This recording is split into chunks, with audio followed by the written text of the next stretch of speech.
Good morning. This is video 10, the book of Ruth. We're going to do Ruth chapter 2, verses 20 through 23 today. In verse 20 of chapter 2, we have right after Ruth tells her mother-in-law, Naomi, whose field that she worked in today, and she names the man as Boaz. I worked in his field today. And Naomi explains to her immediately that Boaz is, now notice this, the Lord bless him, Naomi said to her daughter-in-law, he has not stopped showing his kindness to the living and the dead. She added, that man is our close relative. He is one of our kinsman redeemers. Now, we don't know a whole lot about this kinsman redeemer yet. We need to go back to Leviticus and look at some scriptures there. But let's go back to this. He has not stopped showing his kindness to the living and to the dead. We do this sometimes. We may go to a family reunion, or we might see someone and their husband or their wife was very influential in our lives, or their mother or dad, and we would maybe do a favor for them. We might do something like buy their lunch. We might make a donation to a charity in the form and say it's in behalf of this certain person. And what she is saying is, because of his actions toward you, and him being a descendant of the family of Elimelech, then he is showing kindness to you, Ruth, on the behalf of someone in the family. Now, it says this man is our close relative. This man being a close relative, he's one of the kinsman redeemers. The kinsman redeemer and the Levirate marriage to a brother is a little bit different. The kinsman redeemer, we find that in Leviticus chapter 25, verse 25. So if you'll turn there, we find out that it says, if one of your countrymen becomes poor and sells some of his property, his nearest relative is to come and redeem what his countryman has sold. Now, that means that the nearest relative, it keeps it within the family. Now, these are laws for the land of Israel. They do not necessarily go for anywhere in the world today except the land of Israel. Okay, within Israel. That's what it was intended for. Verse 26, if however a man has no one to redeem it for him, but he himself prospers and acquires sufficient means to redeem it, he is to determine the value of the years since he sold it and refund the balance.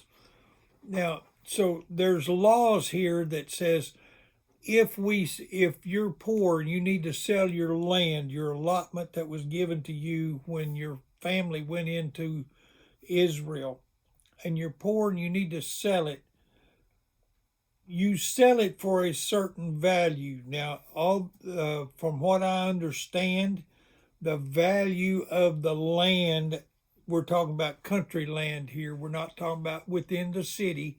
We're talking about country land, was determined by how much barley could be raised on that land. And so you sold your land for however much barley could be raised on it in a year, prorated for the 50 years. So if you're at the 50 year, if you're right after the year of Jubilee, you'll get a lot more money for it, but it returns to your family in 50 years anyway. If it's only 10 years until the year of Jubilee, that person can only use it for 10 years, so they're not going to pay full price for it. It's going to be prorated. And so who can redeem it? A father, a brother, an uncle, or your cousins, men in the family can redeem it, but it has to go within the family. And so she says it's one of our kinsman redeemers. So when she tells us this, now let's go back and look at Ruth chapter 2. She says it is one of our kinsman redeemers. That means that there's more than one. And we find out later in chapter 3 that this is true. Then Ruth, verse 21, then Ruth the Moabite said, he even said to me, stay with my workers until they finish harvesting all the grain. Now, when you stay with his workers, now we've got a problem. Does that mean you go out there and live with the workers in the field, or does that mean stay with this field until this field is completely done? Then we'll move to the next field with my workers, or we'll move over to a wheat field with my workers. But you stay with my workers until it's done. Now, does the word stay here mean you go out there and live with them and you don't have to go back and forth to town all the time? Or does it just mean work with my group? Okay, and we find out in the next verse, next couple of verses, we'll find out what that means. Naomi said to Ruth, her daughter-in-law, it will be good for you, my daughter, to go with his girls, because in someone else's field you might be harmed. Now, we found out that during the lunch hour the day before, or that day during the lunch hour, when Boaz and Ruth and all the workers sat down, when they got up to go back to work, Boaz gave specific instructions to his workers not to harm Ruth in any way. When he says don't harm her, don't get in her way, don't embarrass her, don't joke with her or anything like this, just leave her alone. And furthermore, leave some extra for her. If she's there with the bundles, pull out some of the grain so that she can pick it up. Treat her very nice. And so when Naomi is saying this to her, she says, you better stay with his workers, with his girls, so that you won't be harmed when you go back into the field. Now, this is at night, and she's expecting Ruth to get up the next morning and go back to glean in the field again. And so verse 23, so Ruth stayed close to the servant girls of Boaz to glean until the barley and the wheat harvest were finished. But she lived with her mother-in-law. Now we have this problem that we were discussing just a moment ago. Was she go to stay in the fields with the workers, or was she go back and forth every day and every night? It says she stayed with her mother-in-law, Naomi. That most likely meant that she went back and forth every day. But how long did she do this?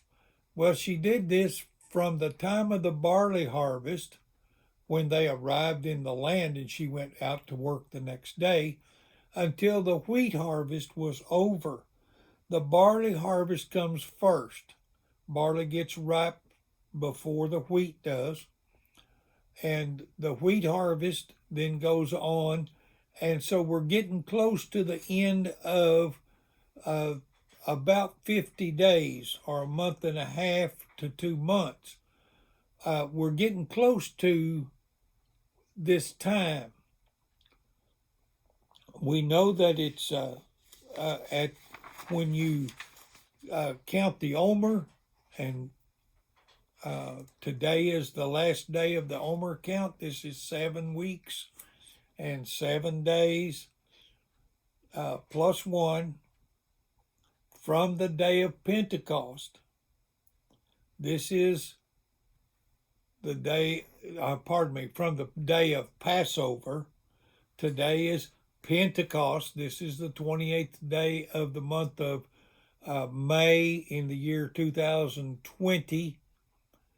This has been 50 days now since Passover, and we've counted the Omer all this time every day, and they do the same thing there in Israel, and they've counted the Passover, and so counted from the Passover. So this is the day of drawing close to the end of the harvest. Now, the harvest and gathering of the grain is one thing. We have the next step, that is the removal of the grain from the wheat head or the barley head, the removal of the grain, the winnowing, the threshing, all of this. But we have this now in Deuteronomy chapter 16, verse 9. It tells us to count the Omer. And so this is what's happened now. And every day Naomi returned home, Ruth returned home to Naomi to take care of her and to bring her food and things like this. The next thing I want to talk to you about before we go very much further, we'll go back to our kinsman redeemer, one of our kinsman redeemers. Genealogy